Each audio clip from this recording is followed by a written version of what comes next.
Hi everyone! I'm back. Have a blessed day po. Yeah, tagal akong hindi nakapag-upload kasi I was admitted dahil i-operahan na kasi po ako. Operahan po ako sa hospital this November upon knowing the result na malignant cancer. Stage 2 pa naman po. And then so we hurried na maoperahan ako. Kaya I'm sorry for all of my subscribers, followers. Abangan nyo na lang po ulit ang pagbabalik ko. Iyan nga po.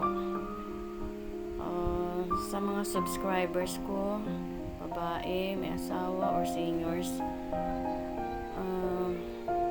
pwede po kayo magtanong sa akin about my condition after my operation or before my operation, kung bakit minadali ko yung operation na to. And ito, dinadala na po ako sa operating room. The operation hours will take back about 3 hours.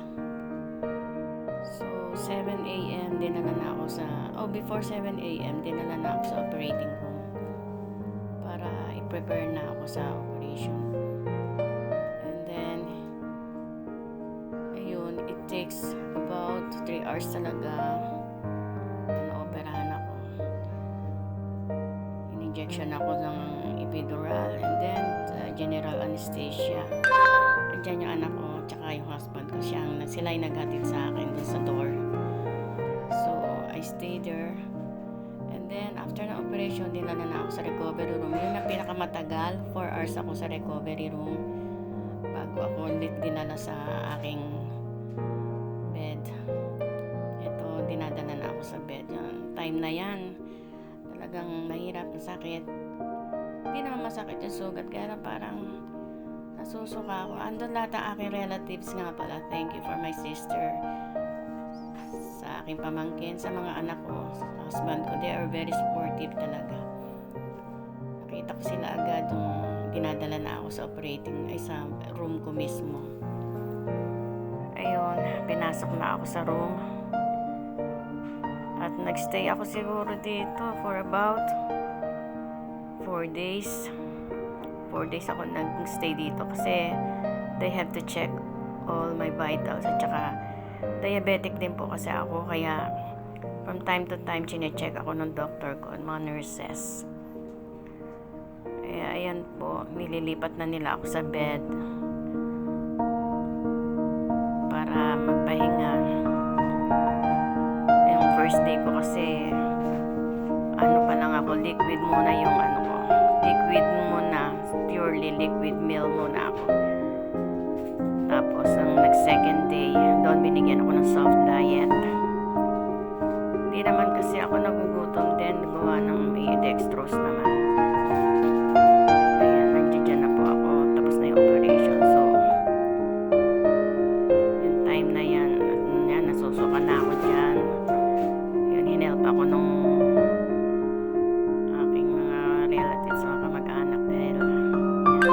sinaksakan ako na injection kasi nga rin nagsusuka nga ako. Chinek yung sugar ko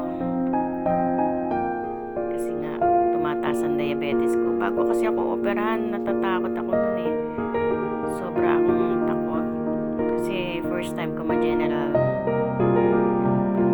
operation yata yung ganun. Hindi pa lang ako na karoon ng ganyang case. Mushroom soup. I tried na by myself. Susubukan ko yung sarili ko kasi I want to recover talaga. Gusto ko makarecover agad. Yan.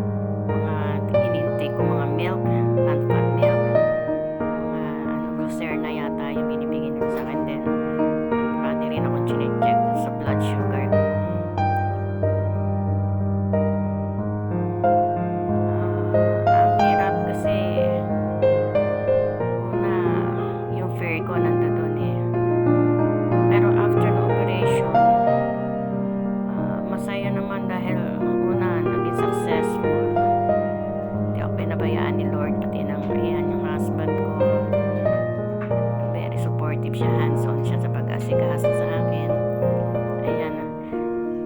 second day ko, lakad-lakad lang ako, upo with the guidance of my nurses. Kasi iniisip nila baka mahilo ako. Kaya nakaalalay sila lagi sa akin. Ayan, meron akong kahit na madaling araw, talagang around the clock, check nila yung aking sugar, BP. Kasi hindi rin stable yung sugar ko. Minsan tumataas eh. Ewan ko ba, hindi naman ako kumakain na masyado, pero hindi talaga naging stable yung sugar. Reading natin ay pagre-rate nila sa sugar ko. Kaya in-advise lang ako ng doctor ko na minsan upo-upo, lakad-lakad para mabilis ang recovery, which is gano'n naman ang ginawa ko. At ayan, medyo nakabinder ako niya kasi nga ang laki ng hiwa sa tiyan ko noon. Kasi yung yung nakita kasi sa akin, aggressive yung cancer eh. Natag nilang malignant, kaya madali na ginagawa ko na lang pag umaga, tatayo, lalakad, tatanaw sa labas. Siyempre tinitingnan ko yung mga paligid para hindi naman ako ma-bored. Tingin-tingin ako sa labas. Kasi yung time na yun, medyo may wala ng malakas. May bagyo pa yata nung mga panahon na yan. Kaya ganyan ang mga ginagawa ko sa loob ng room ko. Inom ng water. Sufficient water dapat. Para advice din sa akin para hindi ako ma-dehydrate. So, mahirap uminom talaga lagi dahil busog, malamig. And then, yan, malapit na akong lumabas, kaya binriefings na ako ng aking assistant doctor, ng aking surgeon.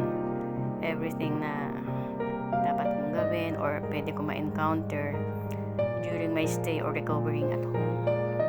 Kaya pinakinggan ko na lang siya kung ano mga dapat kong gawin. Lahat ng pwedeng ma-encounter ko na-encounter ko naman talaga during my stay at home. During my recoveries kasi, siyempre masyado akong observatory doon sa nangyayari sa katawan ko, kung anong pwedeng makita ko, pwedeng maramdaman ko, ino-observe ko masyado. Marami siyang sinabi, pati yung mga kakainin ko, mga bawal, mga pwede.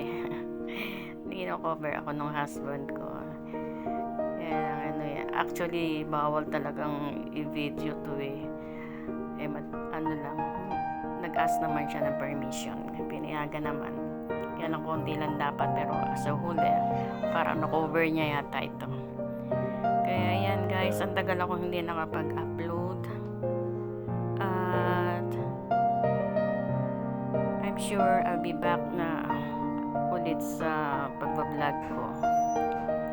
Mga song vlog ko na namimiss ko rin naman kasi yan ang hobbies ko. Yan. Salamat din sa mga kaibigan, sa mga friends na dumalaw.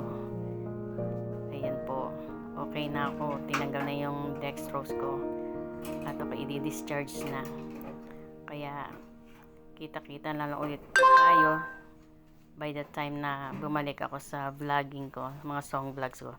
Thank you, God bless.